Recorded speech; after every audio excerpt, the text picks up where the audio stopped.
Practicing yoga should know the 8 limbs of yoga. Otherwise, I think something is lacking. Maybe you don't know that in the beginning when you start. Maybe you start out in a gym where you start a drop-in class, but within time, the teacher should kind of integrate, not to create violence towards yourself in your practice, to be truthful to yourself and other people, to work towards kind of brahmacharya is like, it's not only to restrict from sexual activities, much more than that, to be average in life, to learn how to consume with your energy, and not to take things that doesn't belong to you, and not to collect more things than you need to have. This is, I think, is very important that you know that it's in the Yoga Sutras, and as well as stay clean, take care of your cleanliness, your words, your action, your clothes, your body, to aim to be happy with what you have and what you don't have. Contentment. And the tapas, the different tapas, the way of cleansing your body and your whole system. And svadhyaya, to study.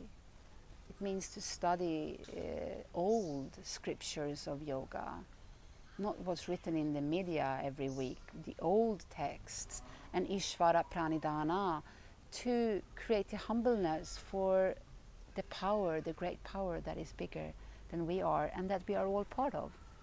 But to really understand that we are not in control of this life. This, I think, is very, very important. The outcome of this life we are not in control of, but we are responsible for our actions, because we will always have consequences from whatever we do. But we don't have the control of the outcome of our actions, right? So I think that's very important things to know. I do think one of my favorite verses is actually in the first chapter, which I read to myself many times if I feel I'm getting stuck.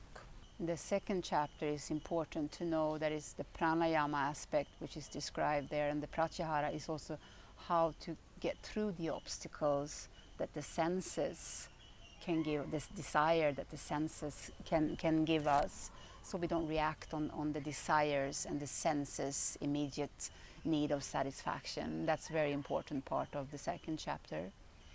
But my favorite verse is actually the one in the first chapter, 133. And in Sanskrit, I'm not a scholar in Sanskrit, so I try my best. It's called something like Maitri Karuna Mudito Pekshanam Sukha Dukkha Punya Vishayanam Pavana Chitta Prasadanam.